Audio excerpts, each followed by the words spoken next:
Congresswoman, thanks so much for being here. I want to get your reactions to the comments we just heard from Trump at the top of the hour here. Well, I think it should be a pretty straightforward thing for someone running for president to be able to speak out against the comments that we heard from Governor Huckabee Sanders and the personal attacks of this manner on Vice President Harris. Let's talk about this legislation. What is the problem Democrats have with the spending bill and specifically with this part of the bill that deals with undocumented immigrants shouldn't be allowed to vote? I mean, on its face, an American might hear that and think, what's the big deal? They can't vote and they shouldn't vote, and so who cares? Yeah, absolutely. It's already illegal for someone who is not a U.S. citizen to vote in federal elections. And so if this were merely an effort to restate what is already the law, I think you would have broad support across both the Republican conference and the Democratic caucus. But this bill does more than that. It puts forth real hurdles that in fact would create challenges for service members, veterans, women who may change their name in marriage and then move states. The way that one would go about proving one's identity as outlined in this bill is just, it's untenable in terms of how this bill is constructed. Certainly an effort to affirm that it is the United States Congress's intent that U.S. citizens vote in our elections, I think is one that would be broadly supported, but that's not what the SAVE Act does. And that's why we see across the board so much opposition to it. So Democrats are going to vote against it because of that provision. Do you have any idea? And then it will probably go down. We already know that Speaker Johnson can only afford to lose, I think, like 2 or 3 Republicans, and already there's a dozen or so that are going to vote against this. So this spending bill, it looks like, is going to fail. Yeah. Has he outlined, House Speaker Johnson, in any way, even privately, what comes next? What's plan B to keep the government going? Well, notably, and I say this as a Virginian, and Virginia is the most impacted state in times of government shutdowns. There's so many federal employees. And contractors and small business owners, all of whom are impacted when there's not just a shutdown, but even a talk of a shutdown. And another sticking point with this proposal from the Speaker is the 6-month time frame.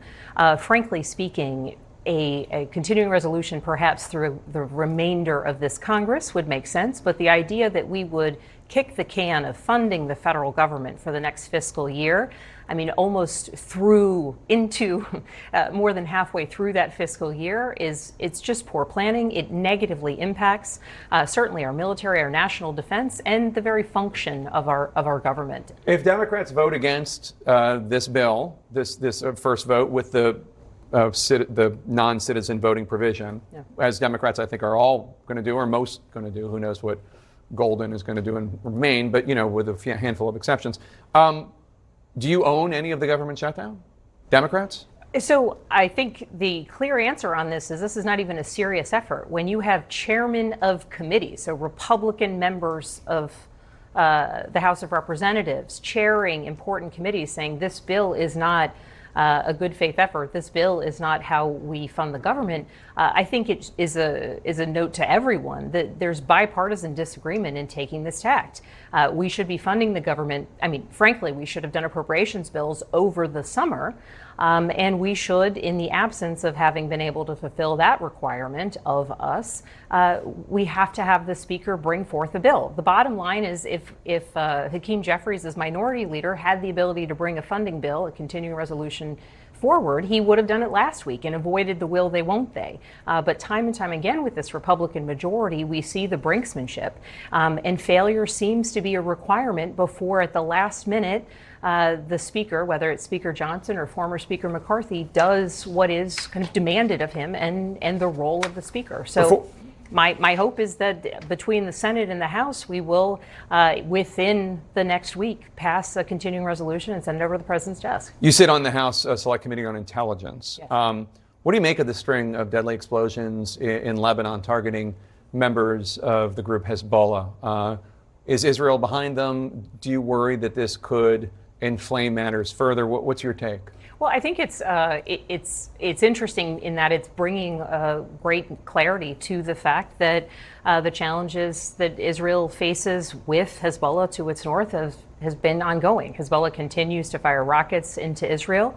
And so now recognizing this coordinated effort to go after Hezbollah terrorists, clearly, I think, highlights the challenges that the Israeli people and the Israeli government do face. And certainly there's a lot more information, I presume, that will come out in the coming days related to how these attacks occurred and what might be a Hezbollah response. But I think it's important that everyone knows that Hezbollah has been perpetrating attacks on Israel, rockets fired into Israel. And so many Israelis not even able to live in their homes in the northern portion of the country because of ongoing offensive efforts emanating from this terrorist threat. All right, Congresswoman Abigail Spanberger, Democrat of Virginia. Good to see you. Thanks so much for being here.